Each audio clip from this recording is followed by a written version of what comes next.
দিল্লির তিহার জেলে মৃত্যুদণ্ডপ্রাপ্ত বন্দি আনোয়ার ফাঁসি দেওয়ার আগে তার শেষ ইচ্ছে প্রকাশ করল যে আমার ফাঁসির ঠিক 4 মাস পরে আমার কবর খুঁড়ে অবশ্যই দেখবেন।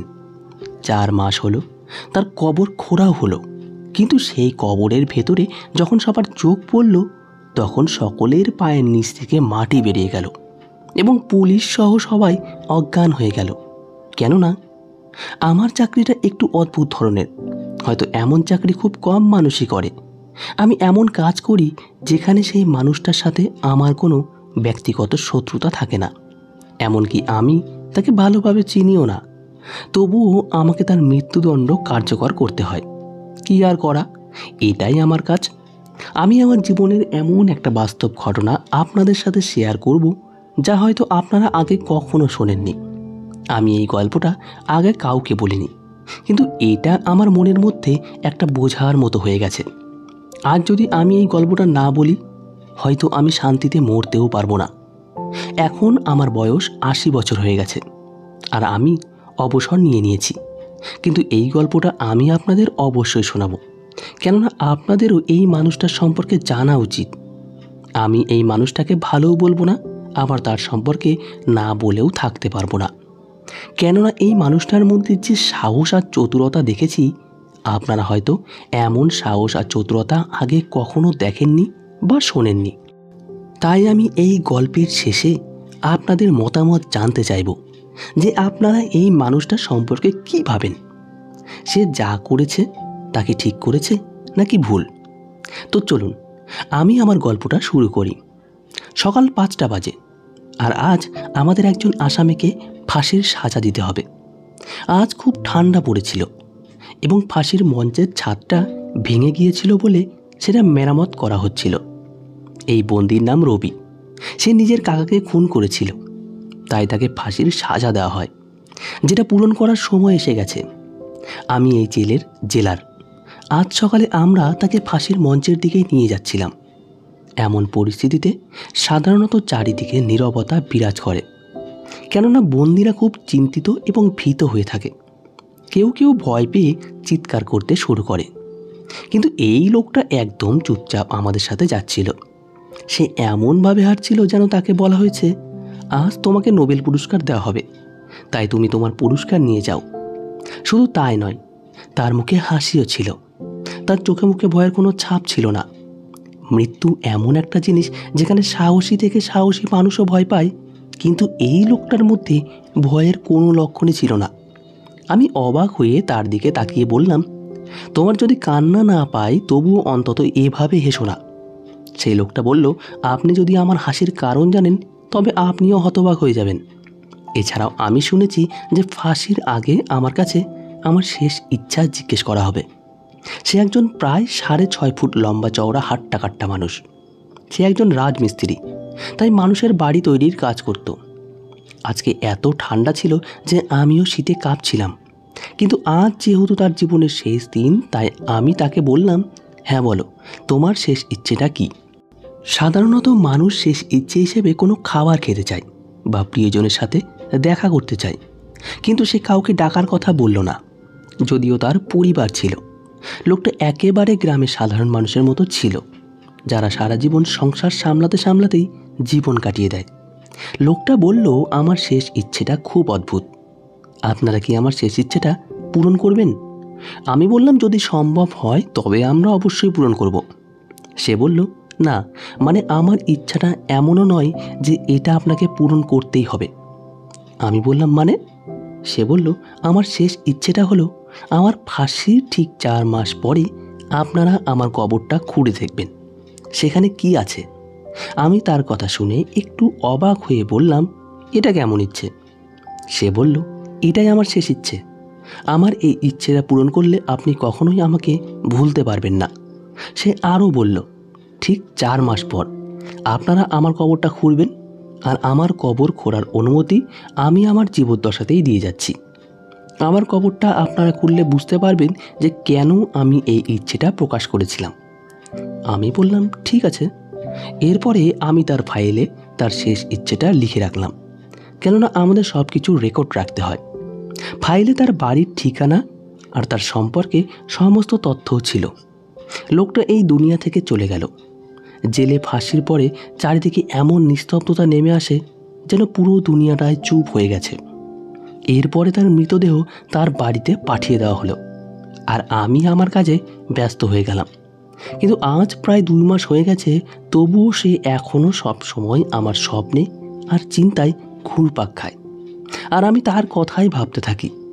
মাঝে মাঝে আমি ক্যালেন্ডারের দিকে তাকাই আর ভাবি, সে বলেছিল 4 মাস পূর্ণ হলে তার কবর খুঁড়তে। এভাবেই দেখতে দেখতে পুরো 4 মাস কেটে গেল।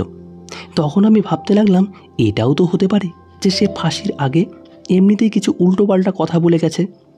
হয়তো সে ভেবেছিল দুনিয়া থেকে যাওয়ার আগে একটা অদ্ভুত সাসপেন্স দিয়ে যাওয়া যাক। কিন্তু এটাও তো ঠিক যে সে নিজেই তার কবর খোঁড়ার অনুমতি দিয়েছে। তাই আমি একবার সেটা করে দেখতে চাই। 4 মাস হয়ে গেলে আমি আমার পুরো টিমকে সাথে নিয়ে কবর খোঁড়ার জন্য রওনা দিলাম।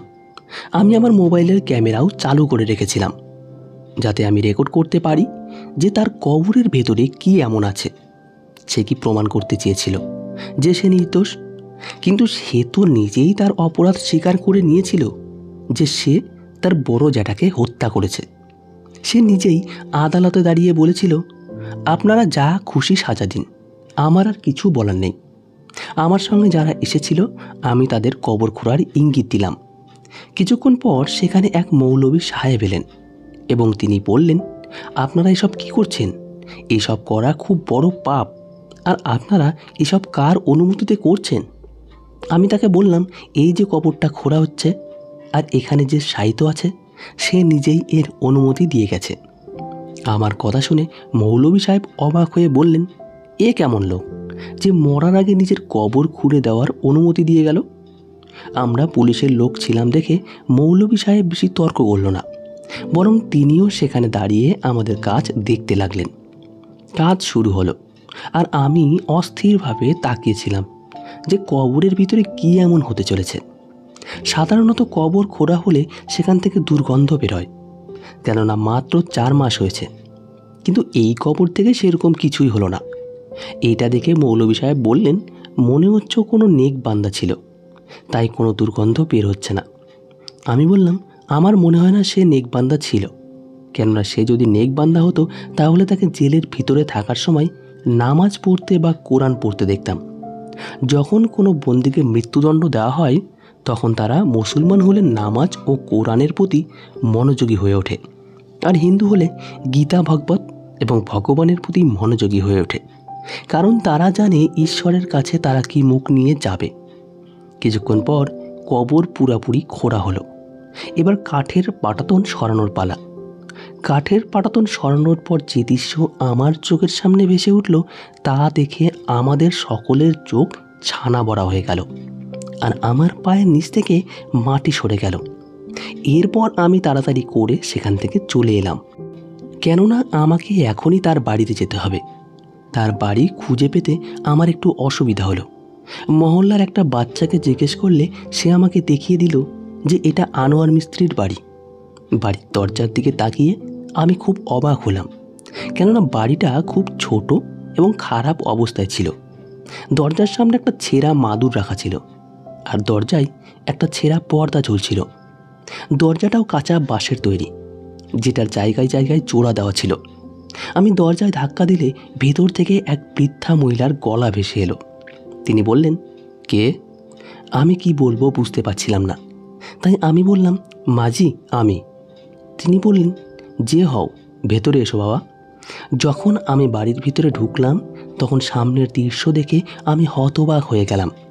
এই বাড়িতে সম্ভবত 2টো ঘর আর একটা ছোট রান্নাঘর ছিল, আর বাড়ি থেকে একটা অদ্ভুত ধরনের দুর্গন্ধ বেরোচ্ছিল। আর বাইরে ছোট্ট উঠোনে সেই বৃদ্ধা মহিলা কাপড় সেলাই করছিলেন। তার চোখে যে চশমা ছিল তা দেখে বোঝা যাচ্ছিল যে তার চোখের পাওয়ার খুব বেশি। সেলাইয়ের কাজ করার অবস্থা তার ছিল না, তবুও তিনি কাজে মগ্ন ছিলেন। আমার দিকে তার দৃষ্টি পড়লে তিনি বললেন, বলুন কার সাথে দেখা করতে চান? আমি বললাম, আমার নাম রবি, আর আমি আপনার ছেলের সম্পর্কে কিছু তথ্য জানতে এসেছি।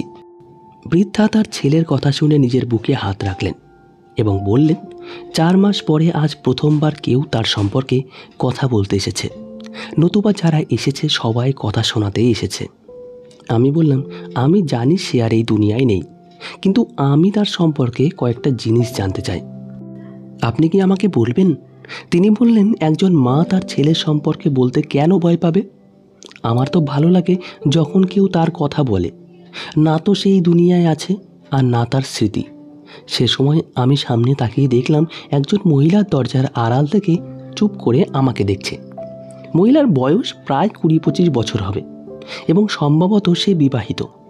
ঘরে একটি ছোট চৌকি ভাঙা পড়ে আছে, আর সম্ভবত সেই ঘরে একটি ছোট বাচ্চাও আছে। বাচ্চাটাকে দেখে আমার মনে প্রশ্ন এলো যে এই বাচ্চাটা কার? কোথাও এই বাচ্চাটা আনোয়ারের নয় তো? যখন সেই মহিলা দেখলো যে আমি তাকে দেখছি, তখন সে দরজার আড়ালে লুকিয়ে গেল। বৃদ্ধা মাও এই দৃশ্য দেখে ফেললেন এবং তিনি বললেন, এটা আনোয়ারের বিধবা বউ, আর সে অপরিচিতদের সাথে বেশি কথা বলে না। মেয়েটি খুব অসুস্থ আর টেনশনে থাকে, তাই আমি ওকে নিয়ে খুব টেনশনে থাকি বাবা। সেই অসহায় বৃদ্ধা আমাকে বসতে বললেন।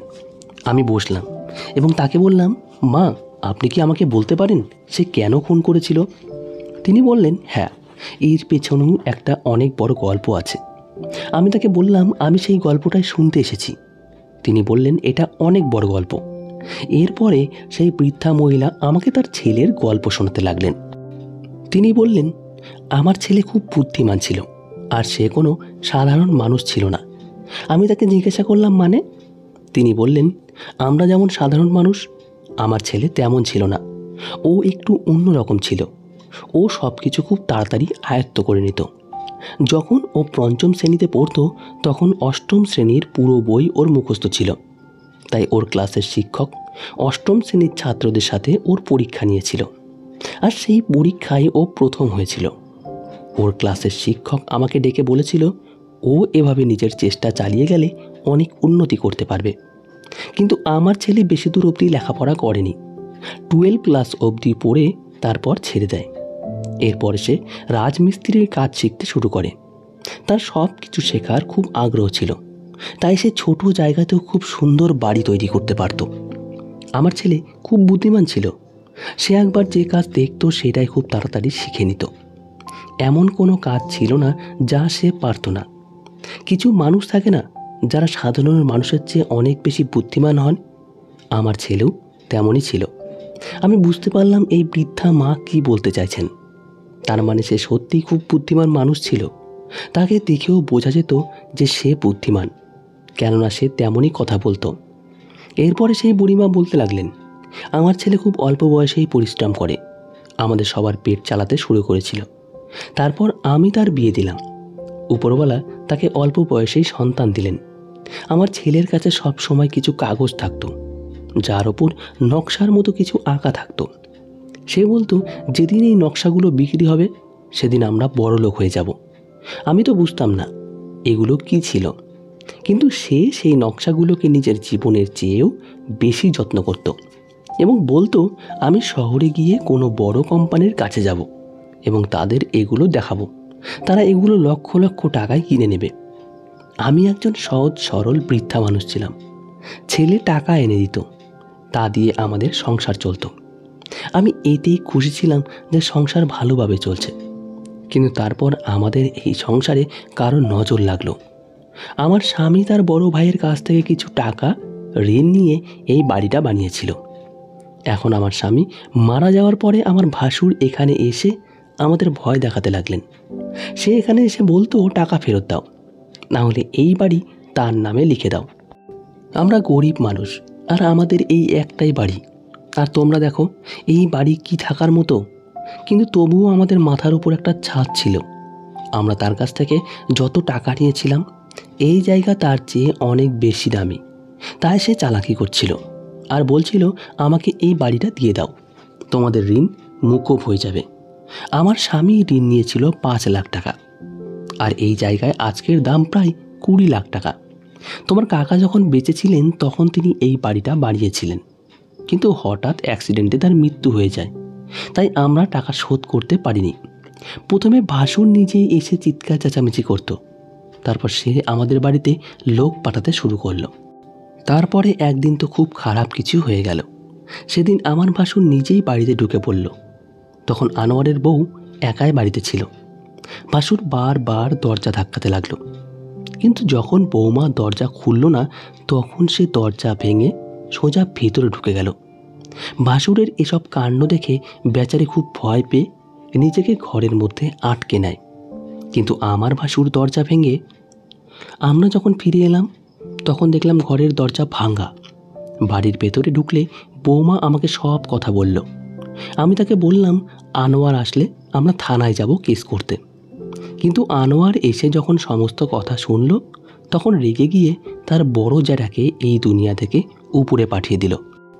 আমি এটা বলছি না যে সে খুব ভালো কাজ করেছে, তার আইনের আশ্রয় নেওয়া উচিত ছিল, কিন্তু জ্যাঠা তো বাবার মতন নয়। যখন সেই বাড়ির মহিলাদের ওপর খারাপ নজর দেয়, তখন কি আর করা যায়। ওর অল্প বয়স ছিল বাবা, তাই রাগের বশে এসব হয়ে গিয়েছিল। ফিরে এসে সে বলেও ছিল এখন আমাকে পুলিশের কাছে আত্মসমর্পণ করতে হবে, কিন্তু আমি তোমাদের কাছে প্রতিজ্ঞা করছি সব ঠিক হয়ে যাবে।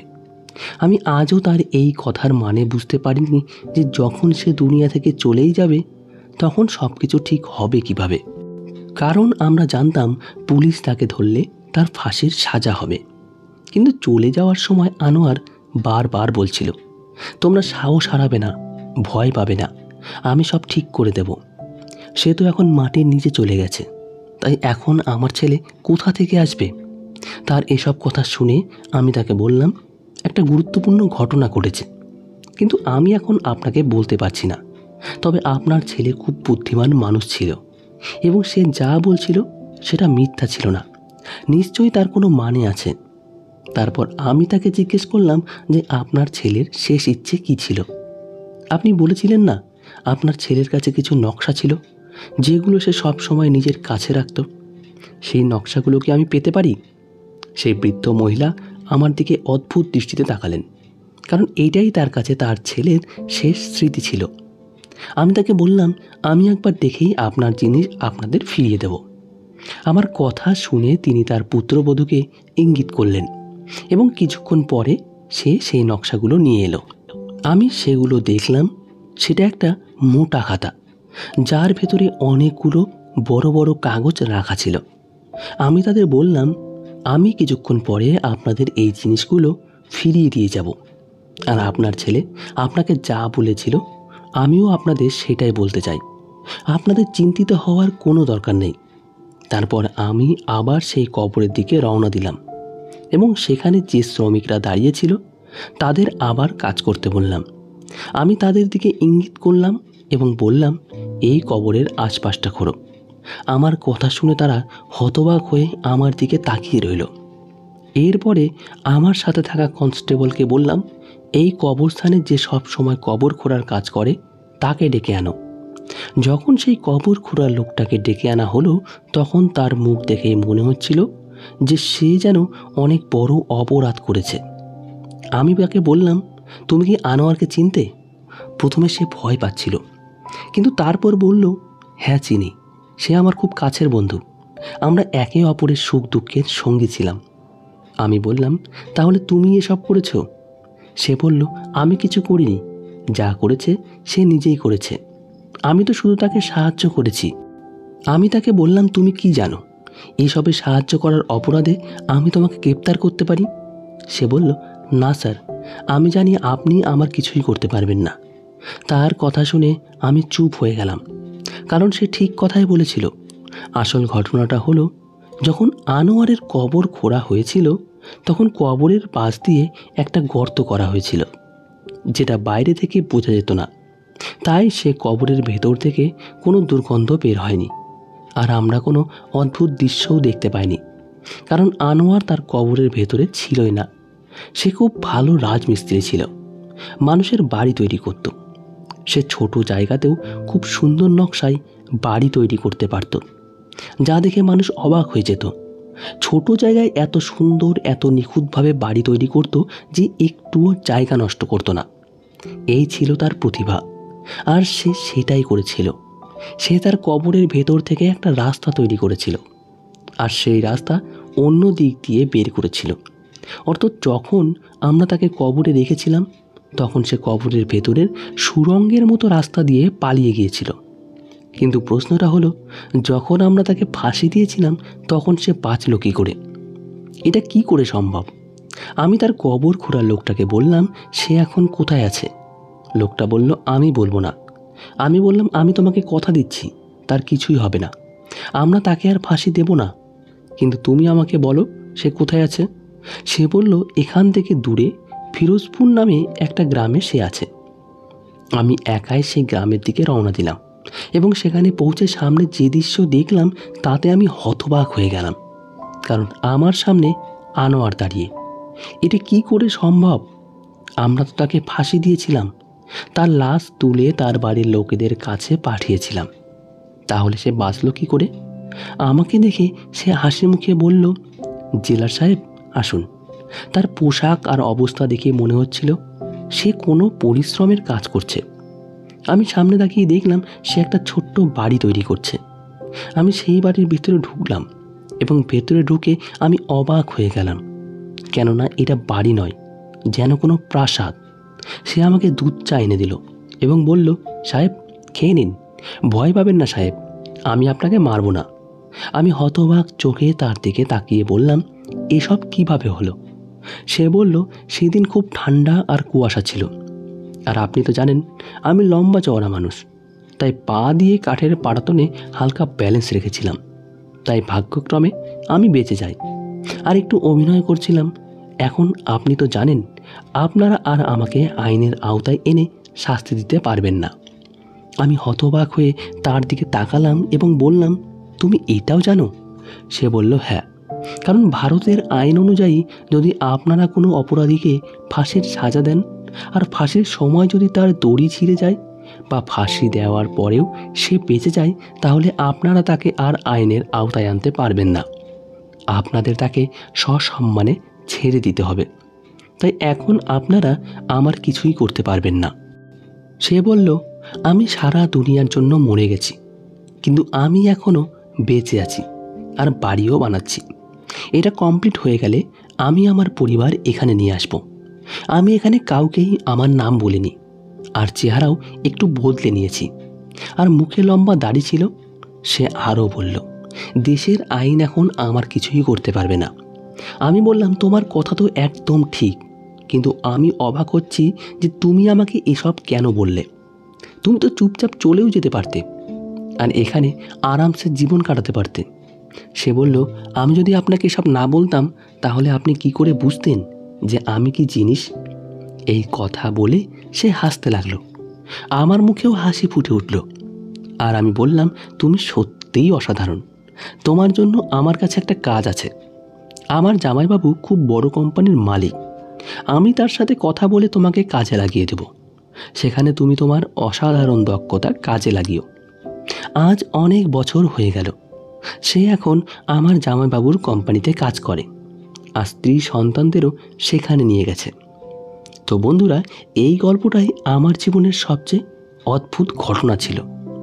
আজকের গল্প যদি আপনাদের ভালো লেগে থাকে তাহলে কমেন্ট করে অবশ্যই জানাবেন।